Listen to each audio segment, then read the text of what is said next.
called gullies. They're big kind of V-shaped channels, and it becomes really difficult to walk on them, so people avoid the really badly eroded bits and walk around the side.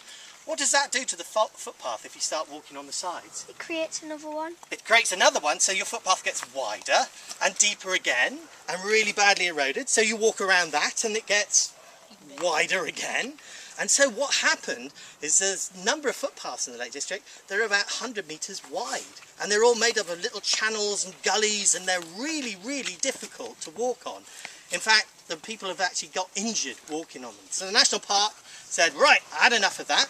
What we're going to do is we're going to set up this organisation with local landowners, like the National Trust, who own a quarter of the land in the Lake District, like Natural England, who's the government body that looks after nature conservation. And what we're going to do is we're going to get some money from the National Lottery, and we're going to build these. And this is what's called a pitched pathway. The only trouble is, take one big stride, that's £100 he just stepped over. Okay, so that would be £200. He's taken 2 steps there. Okay, they're really expensive because you've got to get, for a start, you've got to get Big John, all right, with an iron bar, and he comes along and he digs out a really big trench, and he gets these massive boulders and he levers them into place, and they've got to be put in the right order.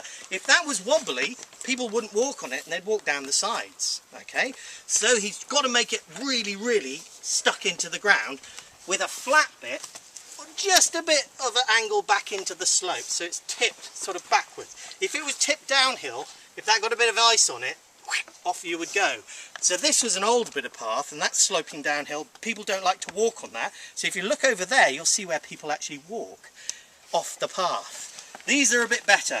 Okay, so that's one of the things they put in. The other thing they put in is what you're standing on, and the aim of that one is not to let people stand on it. It sticks up. It's often they're quite spiky.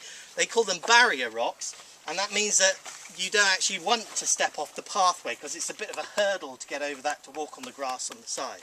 So they do this. They also do loads of other pathways. Sometimes they put gravel down, like a bit further back on the path. Other times they actually get a digger, and the digger digs up the pathway, puts all the grass over on one side, and then pulls out the rock from